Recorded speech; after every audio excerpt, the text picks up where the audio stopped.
ওই একটা দিনের মধ্যে আমরা এত ধরনের ফিলিংস, খুশি, ভয়, আনন্দ, কান্না পাচ্ছে। অলরেডি চাকা পাঞ্চার হয়েছে, তো এখন 2:30 বাজে। এখন সিচুয়েশন অনেকটা স্টেবল। ওয়েলকাম টু ফাইনালি আমরা এখান থেকে বেরিয়ে যাচ্ছি। এখান থেকে বেরোতে পারলে আমরা বাঁচছি। আমরা বেরোচ্ছি আজকে আগরতলার উদ্দেশ্যে।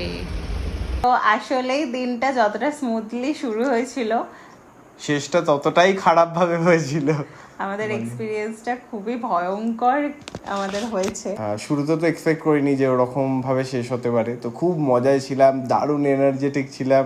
যখন বেরোলাম ওখান থেকে 5:30টায়, তো তারপর রাস্তা ফাঁকা ছিল, দারুণ রাস্তা। তো একদম সকালেই আমরা বেরিয়ে একটু যাওয়ার পর যখন পাহাড়ে ঢুকি, উই আর ইন মেঘালয়া। মেঘালয়তে ঢুকে গেছিলাম তখন। আমাদের শুরুতেই পুলিশ ধরে। আমাদের কাঁচেতে ব্ল্যাক ফিল্ম লাগানো ছিল, যেটা আমাদের এখানে লিগ্যাল না। রুল সব জায়গাতেই একই তো, তাও আমাদের এখানে একটা পার্সেন্টেজ অবধি লিগ্যাল রয়েছে, সেটাতে কিছু বলা হয় না। হ্যাঁ, এখানে কিছু বলে না কলকাতার পুলিশ, কিন্তু ওখানে যেহেতু আমাদের গাড়িটা বাইরে, ওয়েস্ট বেঙ্গলের নাম্বার দেখে, তো আমাদের দাঁড় করানো হয়েছিল। আমাদের তারপরে পুরো ট্রিপটাই কাঁচ নামিয়ে থাকতে হয়েছে, আমরা এসি চালাতেও পারিনি। সকাল থেকে যে মেনলি সমস্যাটা হয় খুবই নমিনাল, বাট সেটা হচ্ছে আমাদের খাওয়া নিয়ে সমস্যা হয়। ওখানে দোকানপাট তখন অবধি কোনো ওপেন হয়নি। অনেক খোঁজার পর অনেক কষ্টে একটা দোকান পাওয়া যায়। অনেক খুঁজে খুঁজে আমরা ম্যাগি খেতে এসেছি এই জায়গাটায়।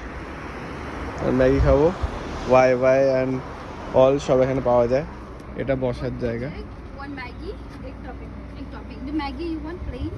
এখানে তো আমরা খুবই এনজয় করছিলাম, ওখান থেকে পোস্ট করেছি যে এখন মেঘালয় রয়েছি। খুবই ভালো স্টার্টিংটা। এরপর আমরা আবার জার্নি শুরু করি ব্রেকফাস্ট করে। এটা আমাদের খাওয়ার জায়গা আপাতত। মেলিশা এরকম করে পুরকি মারতে এসছে। এরপর আমরা আবার জার্নি শুরু করি ব্রেকফাস্ট করে। তারপরেতেই মেন সমস্যা শুরু হয়। রাস্তা প্রচন্ড খারাপ, ধারণার বাইরে। হ্যাঁ, পুরো রাস্তা ধুলোতে ভর্তি, মানে কিছু দেখা যাচ্ছে না সামনে, এতটাই ধুলো। যেহেতু 5-7 বছর ধরে রাস্তা ওরকমই অবস্থা আর ওরকমই ধুলো, কিন্তু ওই টাইম থেকে রাস্তার কাজ শুরু হয়েছে। মানে আমরা যখন গেছি ওখানেতে মানে হাজার হাজার পরপর খালি লরি দাঁড়িয়ে রয়েছে এরকম দেখেছি। আর সমস্ত লরিতে ওই রাস্তা তৈরি হওয়ার জিনিসপত্র, ইট, বালি, স্টোন চিপ, এই সমস্ত ভর্তি ভর্তি দেখেছি। আর আমরাও যে জ্যামগুলোতে ফেসেছি সবসময় ওই ধরনের ওই লরিগুলোর সঙ্গেই ফেসেছি আর কি। রাস্তাগুলো তো ধুলো, প্লাস এত বড় বড় গর্ত যে নিচে ঠেকে যাচ্ছে। সেখানে মানে অলরেডি গেছে চ্যাসিসে লেগে, ওখানটায় ভীষণ জোরই মনে হয় বেঁকে টেকে গেছে একটুখানি সামনের দিকটা। তো ওই রকম অবস্থা দিয়ে পেরিয়ে আমরা লাগা পাহাড় বা। তোর কেসা লাগা? গেঞ্জি তো নেকড়ালে মনে হয় এক বালতি জল হবে।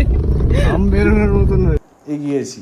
আচ্ছা, এটা বলার সময় আগে বলে দিই যে ঘটনাগুলো বলছি সমস্তটাই কিন্তু 12ই মার্চ 2025 এই তারিখে।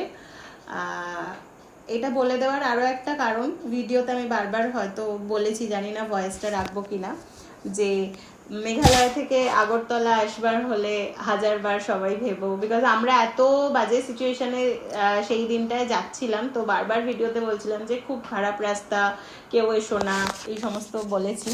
বাট আমরা আগরতলা থেকে যখন 1 মাস পর ফিরেছি, তখন আমরা ঠিক যতটা বাজে রাস্তা দিয়ে গেছি ঠিক ততটাই ভালো রাস্তা দিয়ে ফিরেছি। ওখানে কিন্তু রাস্তা ওই একটাই, ওখানে ওই রাস্তা ছাড়া আমাদের এখান থেকে আগরতলা আর যাওয়ার কোনো অপশনস নেই। তো আমরা যখন 1 মাস পর ফিরেছি তখন জাস্ট ওই কটা দিনে, ঠিক 1 মাসও নয়, মেবি 22-23 দিন হবে, ওই 22-23 দিনে কিন্তু ওরা রাস্তার 80% কাজ মোটামুটি ঠিক করে নিয়েছিল। বাট ওই যে 20% ছিল, সেই 20%ও আমরা প্রচণ্ড ভুগেছি। সেটার জন্য আপকামিং ভিডিও আসবে। তো এই রাস্তাগুলো পেরিয়ে প্রথমত ওই রাস্তায় কোনো দোকান নেই, লাঞ্চ করার তো কোনো ব্যাপার নেই। তো আমাদের কাছে পরের সমস্যা ওটাই হয়, মানে রাস্তার সমস্যাটা তো ছিলই, সঙ্গে সমস্যা আরেকটা অ্যাড অন হয়, সেটা হচ্ছে আমাদের লাঞ্চ করার কোনো জায়গা পাচ্ছি না, কোনো দোকানই নেই। মানে দোকানই নেই, দোকান থাকলেও সেখানেতে পাতি সবজি টবজি বিক্রি হচ্ছে, আলু পেঁয়াজ এই সমস্ত বিক্রি হচ্ছে, কোনো খাবারের দোকানই নেই। আর স্ন্যাক্স বলতে আমাদের গাড়ি ভর্তি স্ন্যাক্স ছিল, আমরা প্রচুর স্ন্যাক্স নিয়ে গেছি, বাট কত খাবো সেগুলো, সেগুলো তো আর খাওয়া মানে খেতে ইচ্ছে করছে না, সেই সকাল থেকে ওগুলোই খাচ্ছি। দেখতে পেয়েছি, খুবই ভালো লাগছে মানুষজন দেখে। এখানে ওর একটা স্কুল আছে, সেই স্কুলে সবে ছুটি হয়েছে, বাচ্চারা বেরিয়ে পড়েছে, 3টে বাজে। এখনো আমাদের পাহাড়ের রাস্তা শেষ হয়নি, সেই ভোর 5টায় বেরিয়েছি। তো এই সবের পর মোটামুটি তখন বিকেল 4:30 বাজে, একটা দোকান পেয়েছিলাম। তো পুরো ওখানেও ধুলো, পুরো দোকানটা পুরো ধুলোতে ভর্তি। এরকম একটা রেস্টুরেন্ট টাইপের দেখতে লাগলো, বেড়া দেওয়া রেস্টুরেন্ট টাইপের। বললাম যে কিছু তো খাবার পাবো, তো ওখানে গেছিলাম। তো ঢুকেই আমি জিজ্ঞাসা করেছি যে কি আছে, ওরা বলেছে মিট রাইস। বলছি হ্যাঁ, তার মানে মাংস ভাত। আমি সাথে সাথে অর্ডার করে দিয়েছি 2 প্লেট। তারপর হঠাৎ করে ওর কি মনে হলো, গিয়ে জিজ্ঞাসা করেছে যে আচ্ছা হুইচ মিট। তখন যে উত্তরটা দেয়, আমরা বলি না ঠিক আছে, দরকার নেই, খাবো না। রাইট নাও কিরে, আগুনের ফুলকির মতন গরম বেরোচ্ছে নাকি? হ্যাঁ কি মনে হচ্ছে? গরম নেই, হ্যাঁ আছে। পাতি দোকান, রেস্টুরেন্টে র নেই ওখানে। ওখানে ওই ডিম ভাজা খেয়ে তো বাড়ানো, ওখান থেকে বেরিয়ে গেছিলাম। তারপর আমরা ভেবেছিলাম যে যাকে এটা মিটে গেল, খাওয়া না হয় হলো না, আর তো 6-7 ঘন্টা আছে, ড্রাইভ করে বেরিয়ে যাব। বাট তারপরেই আসল ট্র্যাজেডি হয় আমাদের সঙ্গে। আমার গাড়ির চাকা একটা বড় সাইজের একটা পেরেক ঢুকলো, ভীষণ জোরে একটা আওয়াজ হলো, মানে আমি তো বললাম ভূমিকম্প না কি একটা যেন হয়ে গেছে, বোম টোম ফেলেছে। হ্যাঁ, টিউবলেস হওয়ার পরেও এত বড়ই পেরেক যে সঙ্গে সঙ্গে পুরো চাকাটার পুরো হাওয়া বেরিয়ে গেল, কিছুই নেই। তো সঙ্গে সঙ্গে দাঁড়াতে হলো, আবার জগ লাগাও, এগুলো করো, ঠিক করো। তো ও জগ লাগিয়ে টায়ারটা ঠিক করার চেষ্টা করছিল, বাট ওখানে যেহেতু এবড়ো খেবড়ো রাস্তা, তাই জন্য আমাদের জগ লাগানোর পরেও আমাদের গাড়ি উঠছে না এতটা যে যেটা দিয়ে টায়ারটা চেঞ্জ করা যাবে।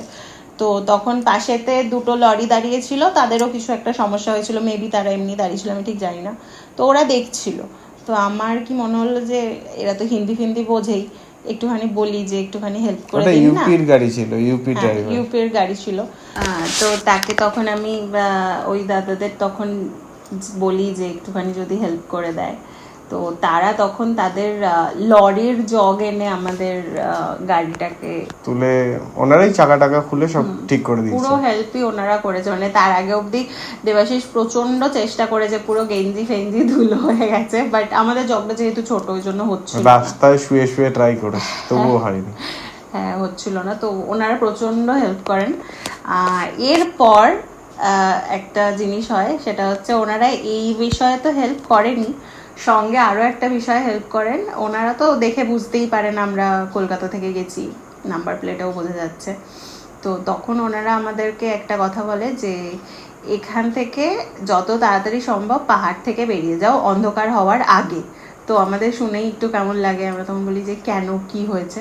তো তখন ওরা বলে যে এখানের লোকজন পছন্দ করে না অন্য জায়গাকার গাড়ি, সেটা যদি ওরা বুঝতে পারে তাহলে অন্ধকার যদি হয়ে যায়, দিনের আলোয় তুমি সেফ আছো ঠিক আছে, বাট অন্ধকার হয়ে গেলে তুমি একদমই সেফ নেই। ওরা যখনই দেখবে যে এটা অন্য জায়গাকার গাড়ি, তখন ওরা ওনাদের ভাষায় যেহেতু কথা বলতে পারবো না। আর একটা বিষয় হচ্ছে ওনাদের ভাষায় কথা বলতে না পারলে ওরা আরো বুঝতে পারবে। 30 কিলোমিটার আছে, আমরা বেরিয়েও যাব আশা করছি, চাপ নেই, তাই তো? Let's see. তো সেখান থেকে যদি বুঝতে পারে তো এক তো ছিনতাই করবে, 2 মেরে ফেলতে পারে, আর 3 যেটা সেটা হচ্ছে সঙ্গে মেয়ে রয়েছে। তো আমাদের সাথে যা খুশি তাই হতে পারে। তো এই 24 আওয়ার স্প্যানে আমাদের সঙ্গে ঘটে গেছে প্রায় 48 আওয়ারের ঘটনা। তো তাই জন্য বাকিটা আসছে next party. Stay tune, by.